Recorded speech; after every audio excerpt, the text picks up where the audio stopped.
A funny thing happened on the way to making this video.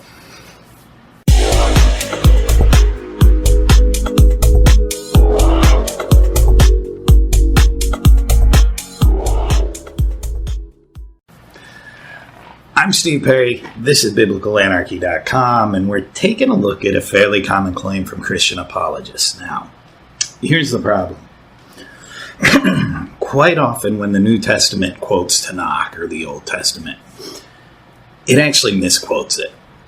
Now, some of this stuff can be explained away by Tanakh is in Hebrew, the New Testament is in Greek, but some of it can't. There's some of these quotes that are pretty problematic. The response from Christian apologists is usually that the New Testament authors were quoting the Septuagint. Now, this is a specious argument.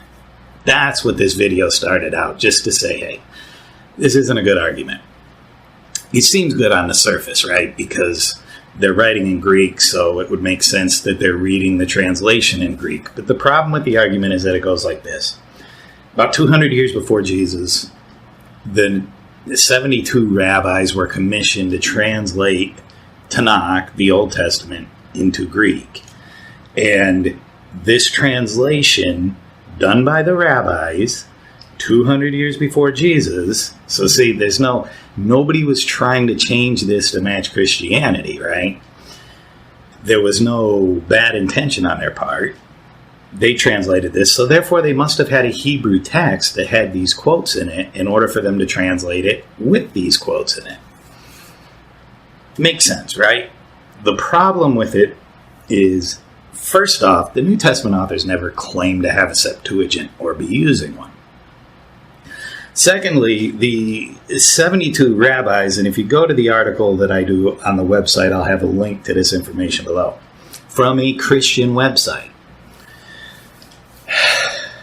The 72 rabbis only translated the Torah. Most of the misquotes come from Isaiah, Jeremiah. So they didn't get this from the rabbis. The only surviving fragments of Septuagints that we have that date back to the time of the apostles are like fragments of Genesis or the Psalms. We don't have any Isaiah, anything like that. So that's not to say that the New Testament authors weren't using a Septuagint. It's just to say that if they were, we have no idea what it said. Now, the Septuagint that has quotes matching the New Testament authors is Codex Vaticanus. Sound familiar? The Vatican, yes. It's a production of the church. So it's just as likely that the church changed it after the fact to match what the New Testament author said than it is that they had one at the time that actually said that. And some of the quotes in question don't match the Septuagint anyway. This was the video that I was prepared to do. Now, one of the quotes that have always interested me, or I should say misquotes, comes in the book of Luke, chapter 4. Jesus is reading a scroll from the temple. And this is problematic because he's not reading the Septuagint. So, since he's reading a scroll from the temple, it should match, right? But it doesn't. So, Dr. Michael Heiser addresses this on the Logos website. Now, the interesting thing about this is, if you go to the article I do, the link debunking this is also on the Logos website, but it's on the academic side. This is on the blog side. It's an opinion piece. And just to show that this is what they say, the standard run-of-the-mill argument, here's a quote from the article. It says, most of the time when a divergence occurs between a New Testament quotation and the Old Testament, the answer is the Septuagint. Right? But in this case, it can't be, or can it? Here's his assessment of this. Jesus apparently either read from a Hebrew text that reflected the Septuagint, or Luke fills in the quoted passage with the Septuagint. So in other words, either the scroll they had in the temple matches the Hebrew language that the Septuagint translated to put that line into the Septuagint, Or Jesus simply quoted that text, and then Luke said, what passage did he read? Okay, let me look it up in the Septuagint, and that would explain the difference. Do you accept that explanation? You shouldn't. Here's why. This is a huge problem because, okay, before I get into this, let me break this down. The problem is that this is poetry, okay? I'm not telling you that I'm the first guy to ever think of this. I haven't been able to find it anywhere, I'll say this. But the quote comes from Isaiah 61, and it's quoting a piece of poetry. So, for example, in English, we rhyme words, right? So if you have two copies of a poem, and one of them doesn't rhyme and the other one does, it's pretty easy to figure out which is the correct poem, right? You just put it together, and if one of them works and the other one doesn't, then clearly that's the correct one. Well, Hebrew poetry is a little different.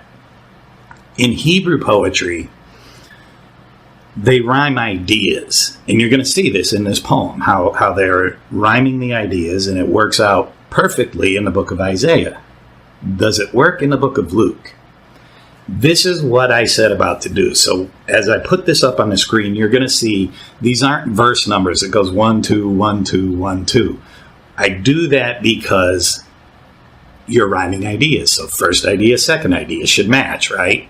So I do this to the Hebrew text, I do this to the book of Luke, and I do this to the Septuagint. And you're going to notice something interesting when you see them all together. So here's what we have. We've got Isaiah over here. The Spirit of the Lord is upon me. Now I want to point something out. There's a couple of places where it says he sent me to, or the Lord sent me to, and it says it in all the translations. I left that line out simply to keep this down to the poetry to make it simple, okay? The Spirit of the Lord is upon me because the Lord has anointed me. See how it matches? Spirit is upon me, Lord has anointed me. To bring good news to the poor, to bind up the brokenhearted. Good poetry. To proclaim liberty to the captives, the opening of prison to the bound. Good poetry. To proclaim the year of the Lord's favor and the day of the vengeance of our God. It all works. It all matches up as good poetry. Now, if we come over here to the Septuagint, it's still poetry. It still kind of works, but it's not quite as tight. The Spirit of the Lord is upon me because he has anointed me to preach glad tidings to the poor, to heal the broken in heart, to proclaim liberty to the captives and recovering of sight to the blind. See, liberty to the captives, recovering of sight to the blind, it doesn't work as well as liberty to the captives, opening a prison to the bound, but it still works. It can still be poetry. To declare the acceptable year of the Lord and the day of recompense. Okay? So it pretty much works. When we come down here to Luke, we have a problem. The Spirit of the Lord is upon me because he has anointed me to proclaim good news to the poor, to proclaim liberty to the captives. So far, so good. And recovering of sight to the blind, to set at liberty the oppressed, to proclaim the year of the Lord's favor. Now, I want to point out that we end up with a 1. And since this is synonymous parallelism, it has to have a corresponding line. Now, there's no problem. We could add in line 2, and the day of the vengeance of our God. So he just cut off the last line of the poem. So it would complete the poem. The real problem is right here.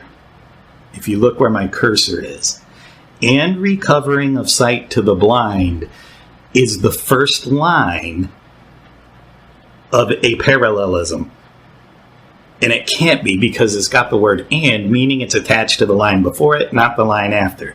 Now, the way to fix that would be to move it up here to line 2 and have line 2 say, to proclaim liberty to the captives and recovering of sight to the blind. But that breaks our parallelism.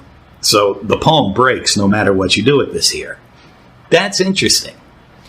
The way that this looks on the surface is that Luke messed up the poem and the Septuagint fixed it. Okay? Why do I say that? they take his "and recovering of sight to the blind" and replace the line, "the opening of prison to the bound." So they get rid of that line, right? It's nowhere in here. They get rid of that line and replace it with "and recovery of sight to the blind." So they fix it. They move the "and" line to the second line of the poem. Fixes the problem? No problem. But we assume Luke is quoting the Septuagint because if you look at the blue, this line is in both Luke and the Septuagint, but it's not in Isaiah, right? But there's a problem. Let's start with that line, "and recovery of sight to the blind, and recovery of sight to the blind." The next line is to set at liberty the oppressed, whereas in the Septuagint, the next line is to declare the acceptable year of the Lord. In Isaiah, the next line is to proclaim, or the opening of prison to the bound. That line matches this line, to set at liberty the oppressed, the opening of prison to the bound, right? So we're arguing that he's quoting the Septuagint because he has a line that's in the Septuagint that is not in Isaiah, but the very next line is in Isaiah and it's not in the Septuagint. And then if we go down here, to proclaim the year of the Lord's favor, the Septuagint translates as to declare the acceptable year of the Lord. That's fine. But Luke, to proclaim the year of the Lord's favor, he does a word for word from Isaiah, not the Septuagint. So how do we argue that Luke is quoting from the Septuagint when in fact Luke has a line from Isaiah that is not in the Septuagint?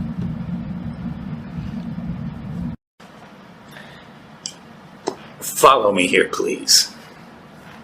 What am I saying? I'm saying the same thing that the Christian apologists are, basically, only in reverse order. Let me explain. The Christian apologists are saying Luke must have had a Septuagint that had this line in it, and because he must have had a Septuagint that had this line in it, that means there must have been a Hebrew text somewhere that had that line in it. We just don't have the Hebrew today. But we do have the Septuagint, and that establishes that the Hebrew must have said this.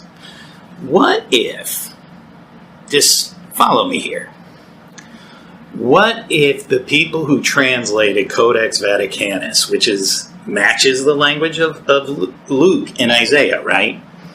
What if the people who translated that 270 years after the Gospel of Luke was written, what if they saw that in the book of Luke, it has this line, and they said, therefore, he must have had a Hebrew text that said it. So they then extrapolated that quote out of the book of Luke and interpolated it into the book of Isaiah. I'm not even necessarily saying they were doing anything wrong. They might have thought it belonged there. Occam's razor tells us not to unnecessarily multiply entities, right? Why should we assume, A, that Luke used the Septuagint since he doesn't say he did? B, that the Septuagint that he used said the same thing as the Septuagint that was translated 270 years later? And C, that Septuagint said that because the line was in a Hebrew text they had somewhere. I'm not asking you to make all these assumptions. Here's what I'm saying. The most logical explanation is that Luke added this line in. Later translators saw that line in the book of Luke, and either intentionally or unintentionally, maybe I should say innocently or with guilt, they added that line into Isaiah because Luke had it, right? If Luke says it's there, it must have been there. He must have had a Hebrew text that had this line, therefore we're going to put it into the book of Isaiah. That's all I'm saying. To the Christians who are arguing for the Septuagint version, you have to explain how that line from the Hebrew text that is not in the Septuagint made it into the book of Luke if he was using the Septuagint. I don't know how you explain that. Best case scenario that you have is that Luke had both the Septuagint and a copy of the Hebrew, and that they said two different things and he just combined them together. The problem is that totally does away with your argument for the Septuagint in the first place. Because the only reason they're arguing this for the Septuagint is to say, aha, it must have been in the Hebrew. So if we assume he had both that said two different things, then we're saying it was in the Septuagint, but it was not in the Hebrew. It voids the whole argument anyway. I don't know how you get around this one. I can't be the first guy who thought of this. I'm not claiming that I am. But I haven't seen anybody address it. It would be interesting if a Christian apologist gets a hold of this video and addresses it. I'd just like to see what they have to say. I'd like to see you comment in the video below, give it a thumbs up, share it on social media, subscribe. Don't just sit there, do something.